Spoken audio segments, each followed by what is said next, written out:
Aftermath. I'm so excited. We're getting closer and closer and closer, my dear friends. We have just but this little sliver of the book left. If you are finding the series now and you don't really know what's going on, please click on the thing and it'll take you back to the beginning. But basically, we are taking Chuck Wendig's Aftermath book, a couple of chapters at a time, and really kind of digging into the story and digging into stuff in the canon and that sort of thing. And I've really been enjoying this with you guys, and it's great because we're really kind of coming up on the climax of the book, and things are going to start happening really, really fast. So with that, let's really, really fast get into the story.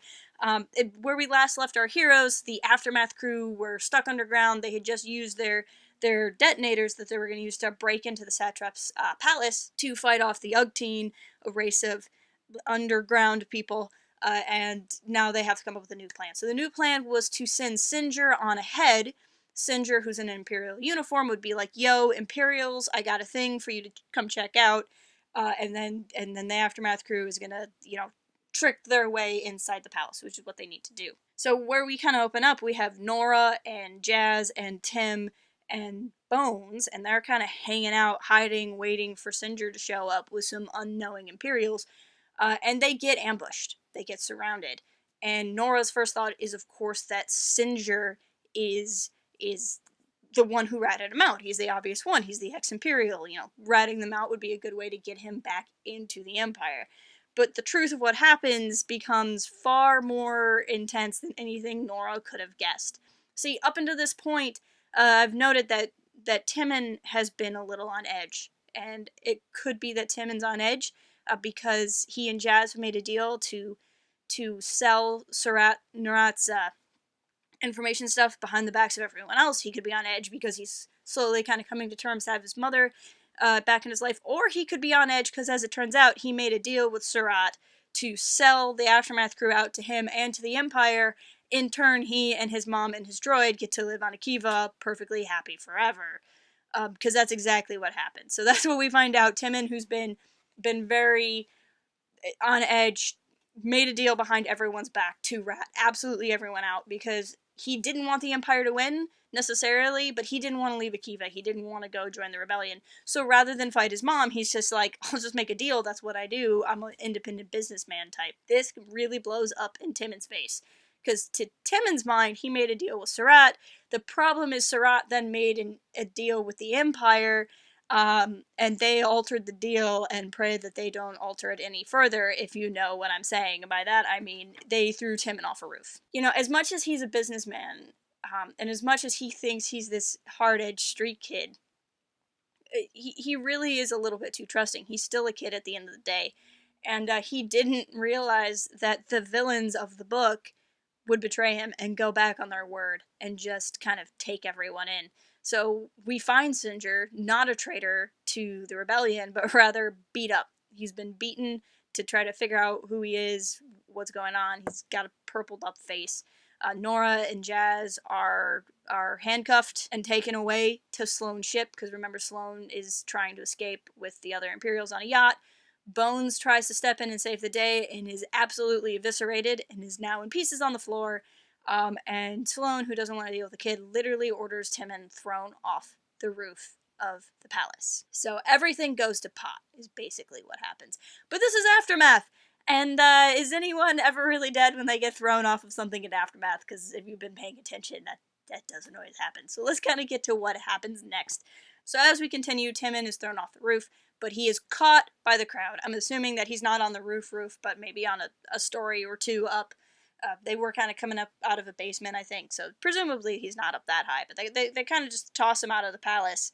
And he gets caught, and he does a little bit of crowd surfing. He gets back to the surface, and he sees that the entire city is in rebellion. And this really strikes home with him, too, because he thought that the entire planet was going to be like him.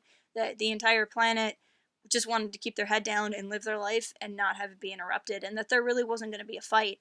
So now Timon is aware that he's lost his droid because of his actions. His mom and Jazz and Singer are all captured. Singer is injured, and he specifically says that he wanted to sell out the bounty hunter and the Imperial before they sold him out, and Timon realized that they were never going to sell him out.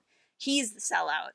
So he's dealing with that guilt, and he looks around to see the whole planet, the planet that he grew up in, the planet that he claims was his home and that he knew so well, in a rebellion that he never saw coming.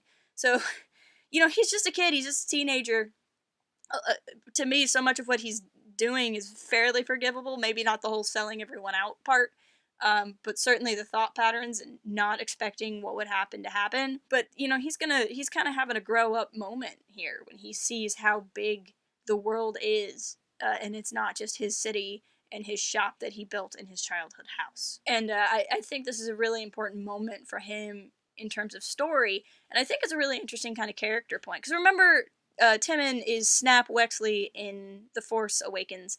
We do actually see him on screen. So we see him there, and he's obviously this hero with the Resistance. And how does he get to being a pilot in Poe's squadron from this kind of street kid? And I think it's kind of interesting because, you see Han Solo, and you see him as the street kid, and he gets betrayed by everyone in the Solo film, and he becomes, the smuggler with a heart, but it's still kind of a different journey. Han doesn't really, for lack of a better word, screw everyone over. Han goes down this path of kind of reacting to everyone else. Timon is somebody who's a good person that just screwed up and didn't understand the depth and pain that he was feeling that he was causing to others.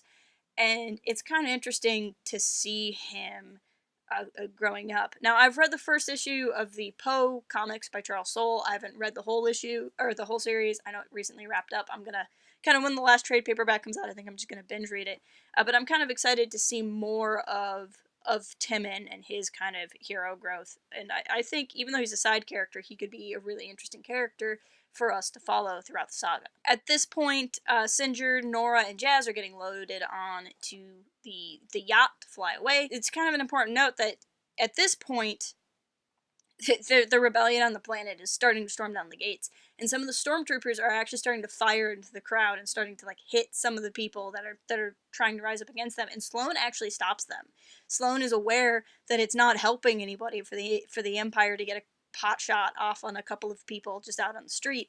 And it shows more of how she's a leader that actually wants order. She doesn't really want the bigotry and the tyranny of the Empire. And that's something she's constantly struggling with, is that she wants this kind of moral, absolute government, but she's constantly surrounded by immoral people who want absolute government, and her kind of struggle with that. Now, that said, as they all board the ship, Sloane is still a villain. She leaves the satrap, the leader of the planet Akiva, behind, and she also leaves a contingent of stormtroopers behind to just kind of face whatever the rebellion is, and they fit only what they can inside of the yacht to fly away. So as much as she is a better-hearted person than most of the Empire, she is somebody who's just gonna leave people behind because she either doesn't care enough, or in the case of the satrap, she's getting back at him a little bit. As all this is going on, Timon has joined the crowd. They're climbing the walls of the palace.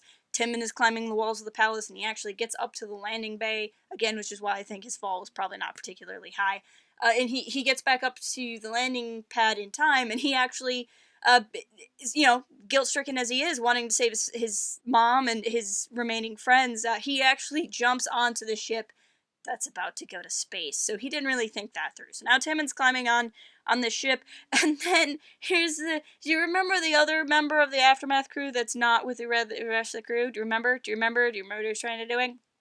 Yeah, John Burrell, who's the Special Forces guy, who's been trying to get into the turret, gets into the turret, gets the gun turret working, and of course shoots the yacht that has Nora, Jazz, Singer, and Timon on it out of the sky, in an effort to stop as many Imperials as possible. So now they're crashing.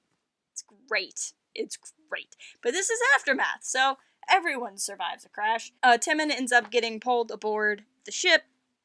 They kind of get sectioned off in different areas that are kind of protected and have enclosed atmospheres.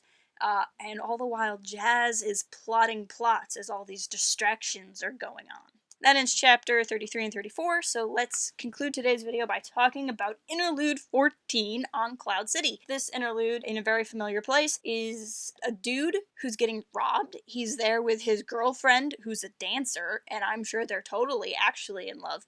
And he's getting robbed, and then it turns out his girlfriend, the dancer, is actually just using him and is with the robbers, and they basically break in, and what it is they're recently joined members of the rebellion that are kind of turning against the guy that they're robbing, And they're trying to use this apartment so that they can access like a panel for power or something, because they're gonna break into the current Imperial in charge of Bespin, so that Lando can take Bespin back. We actually hear Lando and Lobot mentioned by name in this interlude. We don't see them, they're just kind of like called back to, so you can kind of see that this year later that Lando's trying to take his planet back. Really the point of this is the person who's getting robbed. His name's Borgin, I believe. Borgin sees all this as the rebels. He sees it as he had a perfectly fine thing going on Bespin, and then the Empire took over, but whatever. But then when the rebels started fighting, then the Empire really doubled down and made everything bad. So it's just showing this kind of perspective of how people see the rebellion, how people see the Empire,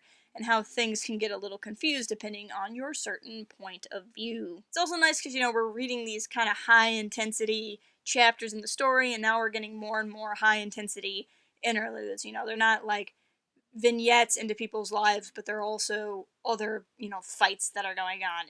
In our last video, we talked about the Tatooine interlude, where even though it wasn't like a huge fight, it was somebody kind of taking somebody else out. In this case, we have actual acts of rebellion, and so it's kind of like the galactic scale story is also building to this crescendo as much as the one planet story, one city story is building to its crescendo. But that's the main thing I got for you this week. I've been really excited to kind of talk to you about Timon's betrayal. While I don't remember all the details of the book, I certainly remembered that one, and for me, it's fun to reread it, to kind of pick up on when he made the deal, and like why he was acting so antsy. And so this is kind of a book that's kind of fun to read again because of that, or if you're watching and not reading along, just because I've kind of spoiled everything for you in the book, it is kind of fun to go back and read it for yourself when you know what's coming down the line. So I wouldn't write it off if you have just been kind of following me along. With that, we'll call it here. Next week, we're going to read 35, 36, 37, so 3 just normal chapters, 35, 36, 37. Then the week after that, we'll finish the book, so we're almost there. Like I said, though, please leave me a comment telling me what you think so far. If you're not already, please follow us on Twitter at Porthaven Forums and visit port-haven.com for even more. And I will talk to you next week.